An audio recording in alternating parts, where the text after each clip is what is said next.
Hello Suns fans and welcome to another episode of the GCSUNScast, the Gold Coast Suns fan show by fans for fans. I'm your host Shane. Joining me on the phone is Tom. How are you going, Tom? Yeah, good mate. Bit of a bummer, our special guest couldn't make it tonight, but these things happen. So if you're listening, Tom, or when you're listening, we'll look forward to talking to you sometime in the future, and hope everything's okay at home. Yeah, absolutely. So with the cancellation of Tom Boswell not being able to get on the show tonight due to family reasons, we're pretty flexible with our topics and what we can discuss tonight. So fans, if you're listening to the show live, jump onto the chat and direct the show to what you want us to talk about. If you want to hear about trade rumours, if you want us to discuss more about a season review, let us know. Direct the show the way you guys want it. Otherwise, let's get stuck in with the basic admin stuff, Tom. So obviously, you'll know the drill by now. You can find us on YouTube, Google Play, Google Podcasts, Apple Podcasts, Spotify, iHeartRadio. So click like, subscribe for all that sort of stuff. I'd like to thank our Patreon donors, Old Soul, Jack's Dad, Paul Vosti, Tom Kim, Chris Moore, Brody Burgess, Kate Kelland, James Wood, and Tony. Thanks, guys, for supporting the show, and we hope you guys can continue throughout the off-season. We won't be having regular episodes throughout the off-season. However, we do plan on coming back as topics come to light. So they could be 15-minute episodes, they could be 45-minute episodes. Obviously, around the draft period and the trade period, we're expecting to have full-length episodes. But anything other than that, we'll probably just jump on, have a hot take on something, and get back to it. And then, of course, we've got the AFLW stuff starting in January, I think, isn't it, Tom? So we'll be covering that as well. Yeah, well, they have their draft at exactly the same time as the men's, so we'll have a welcome to club for a few of those players. Kind of anticipating that we'll be taking our own academy players, so it won't be any great news there. Although, pick up a couple of decent recruits worth talking about. But the footy's over for the Suns for the year. But it is, and how good is it? Like, I know we shouldn't be so excited about the season being over, but it's a huge weight off my shoulders because it was getting tiring. 18 straight losses for the Suns, and it was getting to be a bit of a drag, wasn't it, Tom? Yeah, I mean, we always try and stay upbeat because, we can see that there's development happening, and when you go and watch a game and you see the team do some really good things, like getting within 10 points on the weekend and thinking we might be on the verge of something special, then, as you say, the weight sort of waking up the next morning and going, oh God, we just got flogged again, and nobody else in the country's watching, so they just see the end result and see the highlights celebrating, Jeremy Cameron and all this kind of stuff. And it just gets you down. But I'm the eternal Suns optimist, so I will be. I think we're heading into our favourite time of the year, aren't we, Shane? Because now we can look at trade. Trade. Unfortunately, players get delisted, and there's trade rumours, and will we or won't we get priority picks? A lot to look forward to. Yeah, my favourite time of the year, certainly, all the trade rumours. It builds up that hope for every Suns fan that next year might be different. Who are we going to get into the club? Who's leaving? Now, we do have some news on that, but let's just hold that for a minute. Let's start in chronological order of the week's events. So we'll go back to the NEAFL, Tom. You and I caught up together and watched the NEAFL game together, although I wasn't feeling that great, so I didn't do too much watching of the NEAFL. But I saw the important bits. So let's start off with the score. The Suns, 14 goals, 13, 97, defeated the GWS Giants. 6 goals, 5, 41, I think that is. Can't even read my own writing. Corbett with 3 goals. Wright, Schoenfeld, Nutting, and Rankin with 2 goals apiece. Give us your take, Tom. Well, look, we were sitting by the interchanges, so we got a pretty close-up look at the players, and gee, they're a young team, and a few of the AFL listed players, not nearly as many as they should be because of our injury list, but gives those young guys a go. And look, if they'd have been playing like this all year, then they'd be playing finals. Last 3 games ago, needed to win all 3 to make the finals, and they won 2 of them. And the 2 games they won were against the Sydney Swans and the GWS Giants, who are both playing finals this week. So it goes to show we lost against the Brisbane Lions after leading for most of the game. That would have put us in the finals. But anyway, I really enjoyed the game. I'm glad we both went early, and we talked about it all year, but I think this one had probably the most convenient starting time, and it felt quite normal to be there rather than getting there at 10:30 in the morning or something. But what did you think of Isaac Rankin, Shane? Well, he showed a bit of spunk, didn't he? He early in the first quarter, he tried to do the team thing and pass it, and it was a shocker of a kick. But he followed up moments later with a great smother and collected the ball and spun around a couple of players, had a shot at goal, kicked it, and certainly showed off to the crowd, despite there not being too many people in that section of the grandstand. Yeah, he's definitely got the Ackermanis vibe about him, where he likes to just bask in the glory of what he's just done. He does, and it's refreshing to see because he's bloody good, and it was more like he was probably pretending there were 20,000 people in that stand, and there were 20, but he would have known someone. Like, he would have been, doing it for someone in the group. It was a hoot. A couple of things he did. The cheers from the crowd. There were only a few hundred people there, but gee, there were louder cheers for him than there were for parts of the AFL game. So it was nice to see. And as you said, he did the team thing a lot of the time.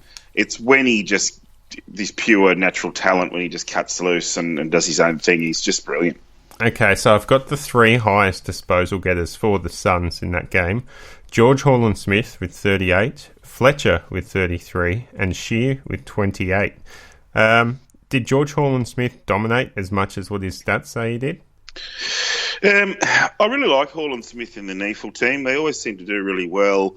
He gets in and gets the underneath ball, so he's not really called upon to be that fast runner or anything like that. There's plenty of guys like Heron and Fletcher who can sort of run down the speedy guys in the other team. So whereas in the AFL he looks too slow. So he's too good for NEFL and appears at this stage just not quite good enough for the AFL team, or that he doesn't have the same synergy that a lot of our midfielders, don't forget, have been playing together for a few years, and they've just got these synergies that our midfield in the NEFL this year has been either really awful or really good and not much in between, and it tends to be really good when he's in it. So I like him when I watch the NEFL. There's a reason why he's going to be back next year. And the other one that stood out was Sam Fletcher. He had the 33 disposals. And I specifically remember a couple of times you were just poking me in the ribs saying, watch this bloke here. You're a big fan of Sam Fletcher, aren't you? Yeah, and Reardon before him. We picked up a couple of diamonds in the rough in the pre-season and mid-season draft. Fletcher will tackle all day. He's hard at it. I was hoping he'd get a game, get blooded in the last game on Saturday night. But you can't sort of push these things. He'll come out and have a strong pre-season. If he puts a bit more weight on and a bit more muscle, but keeps his fitness level and potentially. Because he was training with, I believe, Box Hill over the pre-season, so essentially training with Hawthorn, but not getting to do their big overseas stuff or whatever. But he played like he's had a good pre-season, but a proper pre-season with the club. He could be the answer to our inside mid shortage that we've seemed to have. But yeah, love him. he's a very good player. There are players on that Neefel team who I think are incredible. Unfortunately, we're saying goodbye to 3 of them. All right. Well, before we go into that, we'll go on to the AFL game. But just to finish off, Old Soul in the chat, big shout out to one of our favourite Patreon donors. A big fan of, loved the highlight from Isaac Rankin, and he agrees that Fletcher could certainly push for seniors. Now let's chat about the AFL game. Not as fun to watch as the Neefel. The Suns lost by 72 points to GWS, 7 goals 13.55 to 20 goals 7 127. King had 3 goals, Sexton had 2 goals. Now this game was very much a... No, I don't want to use that cliche. It basically was really good in the first half. Besides the Giants getting an early lead of 5 goals, the Suns really worked hard, pegged it back for the last half of the first quarter and throughout the second quarter, but they just couldn't finish. They were doing all the hard work, but their disposal efficiency and in the end their shots at goal, they just weren't converting them and they weren't getting the reward for the effort. Yeah, at one stage it was 5 straight goals to GWS and 5 straight behinds to the Suns. And, that's 5 shots on goal each. And, in most games that could be 3-2 to 2-3 or something like that, or, the scores could be level. You're not going to have as stark a difference in many games. So, and a lot of those behinds in that first quarter were set shots, weren't they, Shane? Yeah, they were. I can't remember, but there were some notable goal kickers that we had missing shots. I think Sexton might have missed a couple. Yeah, Darcy McPherson missed a couple in the first half, and you could just sort of see that if he had have got up and got an early goal, that usually gets him up and about. And I don't know what was wrong with Darcy on Saturday night. He played 49% of the game, which has some bearing on why we slipped away in that third quarter, because we didn't have our best. Well, he's not our best player, but we didn't have our little bulldog. Putting on the pressure, and we were one short in the rotation.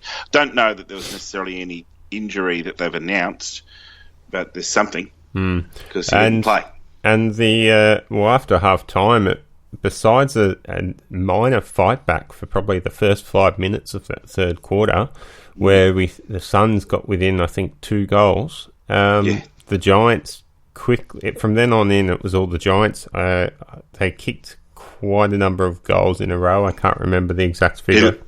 11, and it turned into the Jeremy Cameron show. I was sitting near the GWS Neefel side, and it was all celebration from them. It was quite embarrassing actually to watch. I noticed they moved Sam Day down onto Jeremy Cameron probably late in that third, but Cameron was still able to get the final goals to take home the Coleman. Yeah, he was, and I mean, if that's a motivation for a team that's already playing finals, then there's not too much other motivation other than to try to embarrass a pretty young and inexperienced Suns backline, and they tried a number of people on him. Sammy Day seems to be quite rusty at his defensive skills. I've been calling for him to go back all year, but we can kind of see why they haven't, because he's hardly a shutdown defender. He can compete and he does a good job, but he wasn't any match for Jeremy Cameron. And I don't know that there's that many players in running around in the AFL who actually are a good matchup. The only way to kind of keep him to 0 goals is to double team him, and the Giants are just far too dangerous in the forward 50 to have 2 players on 1. So we were on a hiding to nothing with that. He was always going to get the goals, wasn't he?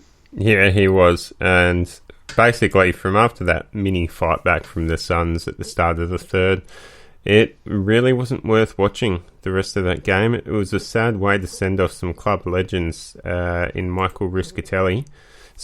A club legend in Michael Riscatelli. But we did see a few highlights. Riscatelli was able to get involved in a couple of good passages of play. We saw Aaron Young kick a great goal in his 100th game of AFL. So, well, yeah, Rish got on the goal scoring board as well. So we did. I don't know that Touk was necessarily in his best form, but I think the Suns midfielders, including Touk, kind of got not necessarily tagged, but well held and probably beaten. So, and speaking of which, the GWS a couple of minutes ago have just signed Stephen Coniglio, so that ends that little rumour that the Suns might be in the market for him. So, wouldn't it be nice to have someone like him? It would, but that's actually big news, the re-signing of Coniglio, and would have some ramifications for Suns. So before we move into that, let's just quickly, our top 3 votes for the Giants game. I went with Witts for 3 votes, Ainsworth for 2 votes. He had a really good a midfield role, was really damaging, 15 contested possessions. And Weller with the 1 vote. He was instrumental in that when he moved into the midfield. He had 11 tackles, 21 pressure acts. And back on to Witts, I know he was your top 3 votes as well, 69 hit-outs. He just played the best game he played all year. He hates Shane Mumford.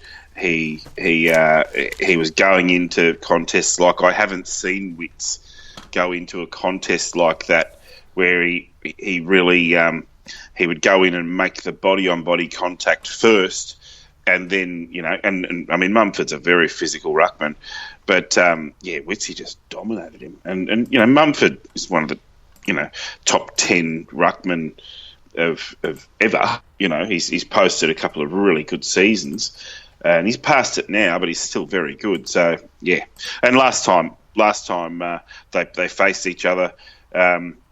Witsy in the middle of the season, and Mumford was roughhousing a lot of Suns players, and Witsy just went over and smashed him one and knocked out his front tooth. So, do you want who was your other 2 vote getters from that game? Weller for 2, and if Witts wasn't so good, it would have been Weller. And Jack Bowes. I was astounded to see Bowes on the bench for so long. Because whenever he was out there, he was creating. He's always got time, and he always makes really good decisions. And he's just so clean with the ball. I don't have it in front of me right now, but I've got. If he wasn't credited with goal assists, then he ought to have been. And as you know, that's one of my favourite stats, because I mean, what's better than a goal assist? A goal, but not much else. So he was keeping us in it, and clearly missed him. And next year he's going to come back better than ever, and I really can't wait for it. Well, that concludes our voting for this season, and I've got the tally here, Tom. So let's do a top 3. And should we reveal who we predicted earlier in the year first? Okay, yep, let's do that. So in our went back to our first season. First show this season, and we predicted the BNF. I predicted Piers Hanley, and Tom, you predicted Jack Martin. Not only he probably won't show up for the best and fairest. Now our best and fairest votes. Now I'll start off. We'll just do 1, 2, 3. I've got all of them here. Maybe I'll post them up on our Facebook later if people are interested. Otherwise, for coming in number 3, 24 votes. Braden Fiorini. So he had a great year, great standout year. Played pretty much every game, I think.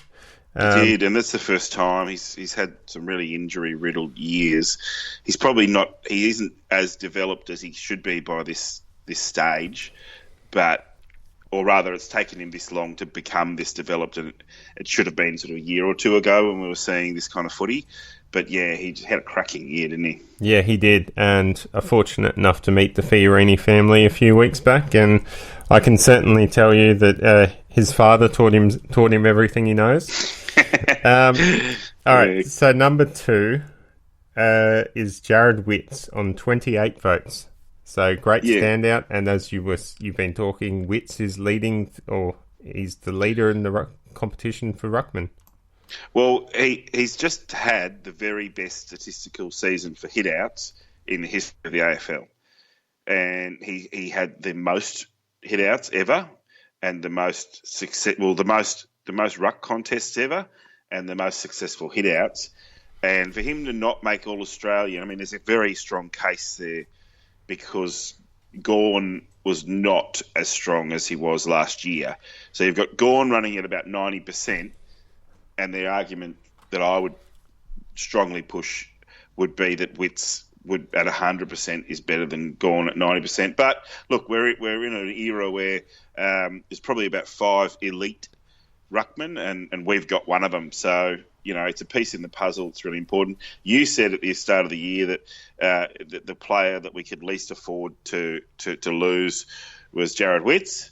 And guess who I said the player we could least afford to lose? I'm going to go ahead and say it was our number one. It was Jack Martin. Oh, okay. Well, we lost him. But so who's our number one? Our number one on 36 votes is David Swallow, the other captain of the Gold Coast Suns. So our captain's leading the way with a 1-2 punch. And David Swallow was instrumental in the first couple of months of the Suns. And he had a sort of resurgence later in the season as well. But he single-handedly dragged us into games and even won us that Fremantle game with the kick to put us in front. Yep. Look, there's been times this year where he's lined up for some very crucial goals and not gimme goals either and just nailed it. I think towards the end of his career, he'll end up being one of those guys who just goes forward for a lot of the time and just sort of cameos in the midfield because he's such a good player that he just attracts the ball. But yeah, he's had by far the best. It wasn't that close in the end. 8 votes, so that's 4 or 5 games where he was better. All right. I'll say this about Swallow and Fiorini.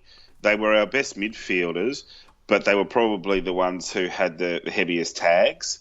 And we expect Swallow to get tagged every now and then or closely marked, but it's probably a real compliment to Fiorini that oppositions are going to tag him. And when he only has like 20 touches, it's when he's just been tagged into misery. When he goes out and has 35 touches, you see why oppositions want to tag him. Yeah. Okay, so let's move on to our goal scorers. I predicted Burgess would be our top goal scorer, and you predicted Peter Wright. Now, the actuality of that, if I can bring up the stats here, or do you have them there? We've got Alex Sexton with 39 goals, and Peter Wright second with 21 goals. Ben King was third with 17, and Burgess is all the way down. Not quite the bottom. Yeah, he got 4. He got a couple of goals. You got 4 goals. 4 goals, yeah. Yeah. Oh, he's not doing too bad. I think the fact that he didn't actually play that many games, it seemed to me that he got into goal-scoring positions in the pre-season and it didn't translate. Okay, well, finally that leads us into the recruit of the year, and that was from all of our draft picks or players that we traded in. I chose Burgess as the recruit of the year at the start, and you chose Homsch. Now, I'd say you're probably winning that. I think Homsch was more crucial to the Suns, considering the injuries we copped with our defenders. Yeah, look, I mean, I'd say we probably halved that one because I think Burgess kind of showed as the season went on when they took him from forward where he wasn't producing as well as we thought, certainly after the pre-season. The commentators were sort of saying that Burgess really looks like a full forward for the Suns and nobody else does. Certainly, we had a lot of forwards, but nobody was really, showing at that point. Whereas Homsch just kept doing the same job and had less and less help every week until he finally went out injured. So, yeah, I mean, I think we know now that Burgess is the swingman who starts off on the bench, goes back to help out, but can run through the middle and can do it quite a lot. And he's even developed some chopping out in the ruck skills, which in the last couple of games, which I think will be quite valuable. So, I reckon half and half. Homshi was great, but Burgess just showed a lot all year. Different. So who do times. you think was the recruit of the year? Because that's a tougher one to decide. Oh, yeah. Well, look, what do we say? Do we say Lukosius played 21 games, or do we say King played 13 games but scored 17 goals? Miles played most of the games, averaged 21 disposals. Yeah, true. Look, I mean, I think we had 19 games in the end. So, it's hard to say. I think probably the answer is that we didn't have an outstanding recruit, although we thought at the time that we'd had a fairly outstanding recruitment in comparison to what went out and what came in. In the games that Sam Collins played, you would say that he would have been the outstanding recruit, but unfortunately, due to injury, he missed over half the season, and that's probably hurt his chances of being named the recruit of the year for the Suns. I would probably actually have to say you'd have to go Ben King. I think he showed the most promise, and he exceeded all expectations, I thought. Well, he's certainly the draft pick that did make the greatest leap. I mean, Luco was playing Sandford, so for him to come over and pretty much be ready to play AFL, and he's shown progression throughout the year. But King went from playing schoolboy footy to the AFL, and it took him a little bit to get used to it. But it wasn't helping anybody for him to be mouldering away in the NEAFL when he was kicking bags in the NEAFL and doing everything asked of him. So every game he seemed to get better and better and better. And I saw him from close up on the bench. He's a big unit and still 19. So let's wait to see what he comes back looking like in the preseason. Yeah, and while we're on the topic of awards, we've had the AFL Player Award nominations come out. Swallow and Witts have been nominated, along with Darcy McPherson. Swallow is nominated for Most Courageous, and we also have Ben King nominated for Best First Year Player. So best of luck to those, and hopefully their colleagues agree with them. And that award is quite interesting, isn't it? But not to harp on it, but it's it usually ends up with quite a more of an honest take on the year, rather than these all Australian teams or the Brownlow. It's just like this player did this the best, and that's what all their peers reckon. So it'd be interesting to see how that turns out. Yeah. All right. Well, let's move on to the post-game stuff. Now, let's start off with some news that came out this morning. Jack Martin has officially requested a trade from the Gold Coast Suns.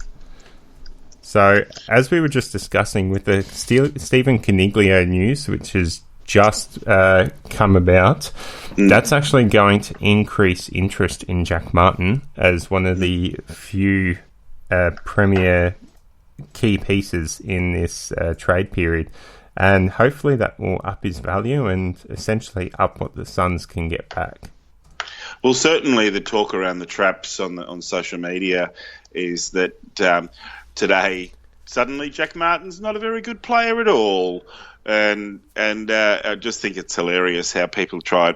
They want him at their club, but they don't want to pay $700,000 and trade a first rounder for him. So it will be very interesting to see how that goes up and down. Right now, the socials are very split on and even the experts are very split on exactly what Jack would be worth or where he's going or what he's doing. I would think the consensus at the moment is that he's probably... Suns will probably ask for like a first-round pick, but where that lands depends on negotiations. Absolutely. They should be asking for a first-round pick. I think realistically he's a mid to late first-round pick. And I wouldn't be opposed to the Suns having to trade a later pick with Jack Martin to try to boost the currency up. Looking at our draft picks, we've got pick 1, and then I think it's pick the pick tied to Brisbane, so that could be anywhere from 15 to 18, you would think. Yeah. And then there's not much after that. I think it's not back until around 50-odd or 60-odd that we've got a selection. So it makes me think, going into this draft period, we're going to be only selecting a handful of players. Now, the other thing with this is the the AFL Commission met with Mark Evans and Tony Cochrane this morning to discuss a range of concessions to the Suns. One of those was obviously a priority pick at the top end of the draft. So if we get that, which rumours are circulating that we will, you would think we'll take Rowell and Anderson with the first 2 picks, being the best mates they are. And then I think the rest of our selections from the draft would just be academy players. Buderick, Ace, Gore, if they get bid on. Otherwise, we'll probably take them as rookies in the pre-season draft. So I think anything else, any other currency we get coming in is going to be recycled and pushed out to get mature players into the club, because that seems to be the real push. And news that's also circulating today is that Sean Burgoyne is pretty much a done deal to come to the Suns. So what's your take on Sean Burgoyne?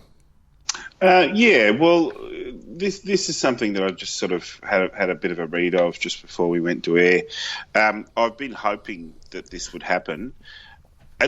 Let's just be, open and honest about this. Everyone's lauding the fact that the Lions got Luke Hodge, and yes, Hodge is a leader, and he's been able to implement the game plan that Fagan wanted, and able to lift that Brisbane defence into being a shutdown defence that can rebound and has confidence to move the ball quickly and around the flanks. And the game is essentially quarterbacked by Hodge, and the idea is for the Suns to try and find somebody who can do the same sort of thing.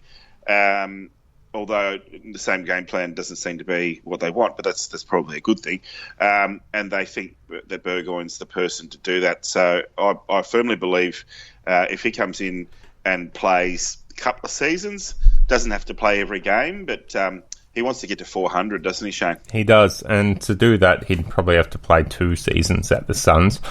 Based on the way he's played, even as recently as last weekend, I'd be taking Burgoyne over Hodge. Burgoyne's just a lot more flexible in which position he plays, and he has an impact still. His nickname is Silk, and he plays like that. He's going to bring leadership to the club, and his skills and his knowledge of a successful football club will just be invaluable on field and off field for the Suns, and I'm not against it. I think it's a great move by the club. So if that's the first puzzle piece to fall, I'm quite happy with that.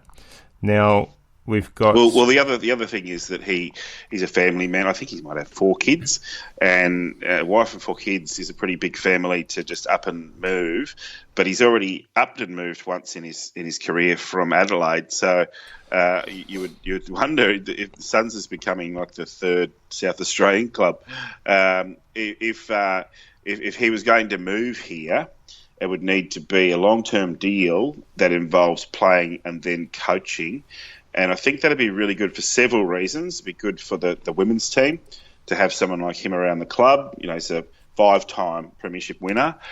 And he'd be good for the Indigenous players in both the men's and women's and the junior programs. So, yeah, there's huge upsides. We could go on for an hour about Silk, or as Fox Footy are calling him, Sun Silk.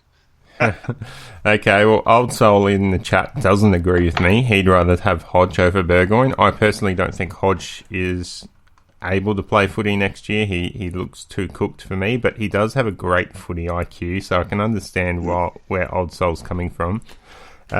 If we go back to Jack Martin, Mr. Bod's in the chat says Martin is now worth a top 10 pick with Caniglio gone. That may be the case. It's certainly going to start a bidding war, and in the end, that's good for the Suns because it will be to their benefit as long as Jack Martin doesn't specifically say, no, this is the only club he wants to go to, which is probably a problem at the moment. Look, if we kept Martin for another year, he'd then be in free agency, or a year or two, and then he went to free agency. We're not going to get anything for him. What we get for him would be likely to be an end of first round pick. So that's sort of where the first. That's for me. That's kind of why the first rounder, end of first rounder, is kind of being mooted because that's the compensation we'd get in a year anyway. So we're ready to move on him now if he wants to go, and he's out of contract now. So we're not going to give him like another year contract because then we're just back where we started. Sort of similar to Stephen May. It's like just let's move on it now. He's sort of, is he coming? Is he going? Well, he's going. There does remain every chance that he stays, but I shouldn't say every chance. There does remain a chance. It's just small, and with every sort of day that goes by, that chance goes smaller and smaller. So the bidding war could put him up to top 10.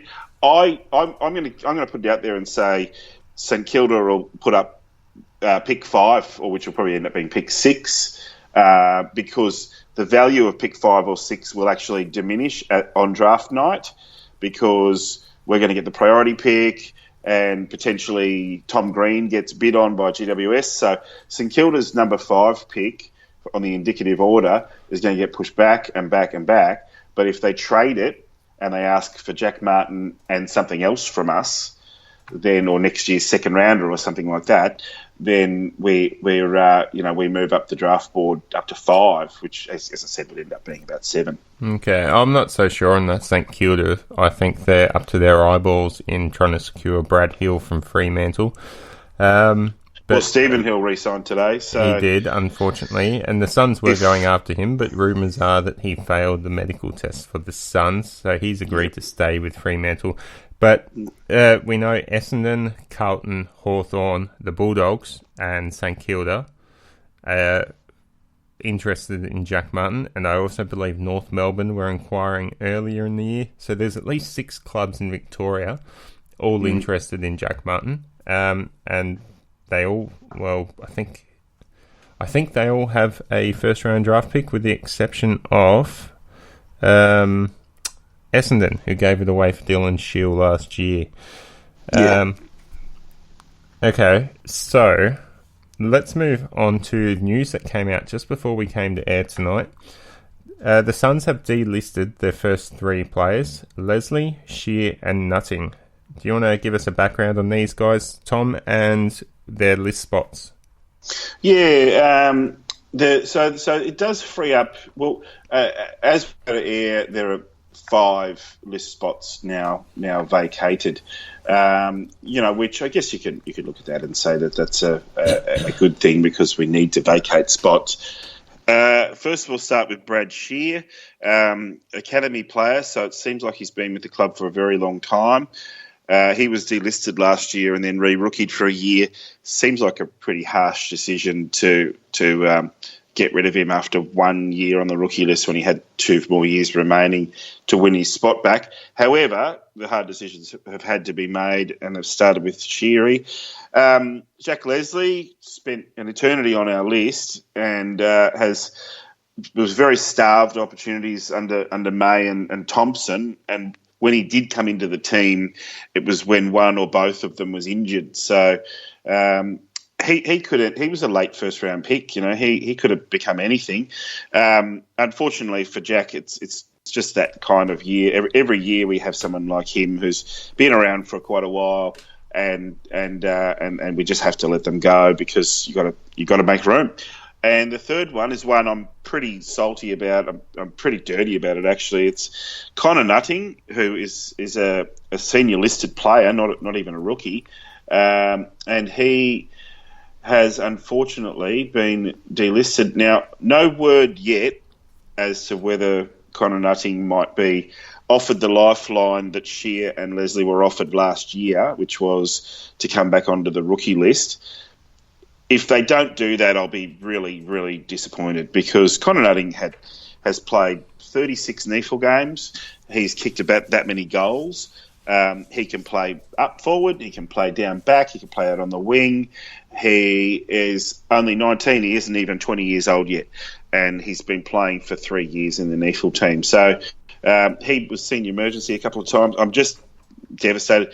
There's potentially, we don't really go into this kind of thing, but there's potentially, a knock on him from the club in internal areas that's between him and them. So, it's disappointing. We'll wait and see. Last year they did come out and re-rookie 4 players. So, there could be a chance for him to come back when we get to the rookie draft. Yeah. The other two players, of course, we've had a retirement in Michael Riccitelli, and the announcement that Jack Martin will leave. So, but even then, with our list, we don't know what our status is. Are the AFL going to let us keep the 49 spots that we had? When's the club going to announce that Ace is the Category B rookie? All these variables. So I'll try and keep up that on the Facebook page, because things happen as they happen, and they usually happen pretty fast. So we're not necessarily going to be able to get on the air and discuss it in great detail. Yeah. All right, well, we've pretty much covered everything for tonight. We've got a few minutes left. Let's cover some questions. Bods is basically saying he doesn't understand why Burgoyne is coming to the club when we have so many coaches and welfare people already, and doesn't understand the ethos of bringing in old players to improve culture. So basically the point of getting a player like Burgoyne or Hodge into the side is that they're playing while they're coaching, so they can sort of help the players on the field, because with the reduction of the runner, clubs not being able to use the runner as much anymore, the players really need on-field leadership to help direct them and coach them while they're on the field. So that's the benefit in bringing in someone like a Burgoyne to help out. And I understand where he's coming from, and I think it would be a concern if we were to bring in half a dozen or 2. Probably any more than 2 would probably be too much. But I think someone of Burgoyne's character is certainly worthwhile for the club. What else? We could just settle for Eddie Betts and Sean Burgoyne and a few draft picks. Yeah, well, I've heard rumours as well that Eddie Betts is close to a done deal, but we don't have any hard proof on that, so we'll just ignore that for the time being. Where did it come from? Yeah, exactly. We've got Patrick Michael. It came from a number of sources who all swear that they saw it and heard it happen, but you're not going to go out and say it's anything more than a rumour. Eddie Betts has got his bags packed, and he's instructed his agent to make a way, because he's still got a year to go with Adelaide. But Adelaide were dropping him to the sandful, so And we've got Patrick Michael on Facebook asking, what were the 3 biggest selling points you'd pitch to young players to come to the Gold Coast? So you've already responded on our Facebook with living away from the media, world-class facilities, beach lifestyle, quality education options, proximity to Brisbane and Byron, and opportunities to be involved as an ambassador. I think that pretty much sums it up. I don't think there's anything else I could add that would, which would be added to sell the Gold Coast. It's a great place to live. The hinterland, the beaches, everything in close proximity, and the traffic's not bad enough that you're sitting for 2 hours in traffic trying to get from point A to point B. Yeah, look, I think AFL players in the modern day, they really look at a variety of things. And look, Melbourne, it's been my town for a number of years, and Melbourne's got a lot. You really just sort of get used to the idea that it's going to be bloody cold. But you're training and playing for most of the time if you're in the AFL. However, if you're playing in Sydney or Melbourne or Adelaide or the West Coast, you've got media that are just, it's toxic. All right, Tom, we've got to wrap it up. That's the end of the show. Just want to say thanks to all our Patreons and keep an eye out for us over the next few months. Go Suns! Go Suns! We are the Suns!